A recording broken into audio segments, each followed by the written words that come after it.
కులాన్ని మతాన్ని ఎంచుకుని పుట్టే స్వతంత్రం మనకు లేదు భయ్య, 100% అది. కానీ పుట్టుక మాత్రం చాలా గొప్పది. కానీ ఆ పుట్టుకనే తీసుకెళ్ళి చెత్తకుప్పలో పెట్టారు.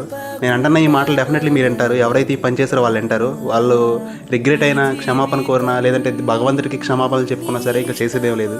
ఈ తీరికలు ఎవరైనా అంటే ఈ పని ఎవరైతే చేశారో వాళ్ళకి సూటుగా నేను ఒక మాట చెప్తున్నాను, క్లియర్గా వినండి. ఈ మాటలు వాళ్ళకి రీచ్ అవుతాయి అని కూడా తెలుసు ఈ పని ఎవరు చేశారో వాళ్ళకి. కృష్ణ వందే జగద్గురులో ఒక డైలాగ్ ఉంటుంది మూవీలో, అమ్మ నవమాసాలు మోసి మనల్ని కని మనకి పేరు పెట్టి బతికినిచ్చిన అమ్మ అని కొంతమంది అంటారు. కానీ రెండో విధంగా కూడా మాట్లాడతారు. ఏంటంటే అమ్మ 10 నిమిషాల ఆనందం కోసం నాన్న పక్కలో పడుకొని బెడ్ని కంటదని కొంతమంది అంటారు.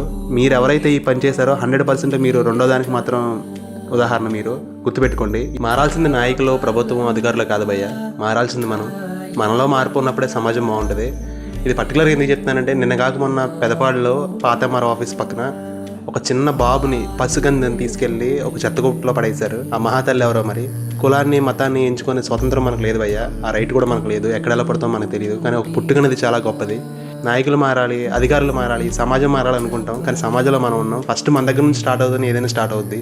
పోలీసులు ఆల్రెడీ ఇన్వెస్టిగేషన్ చేస్తున్నారు. ఈ బాడీ కూడా గవర్నమెంట్ హాస్పిటల్కి వెళ్ళింది.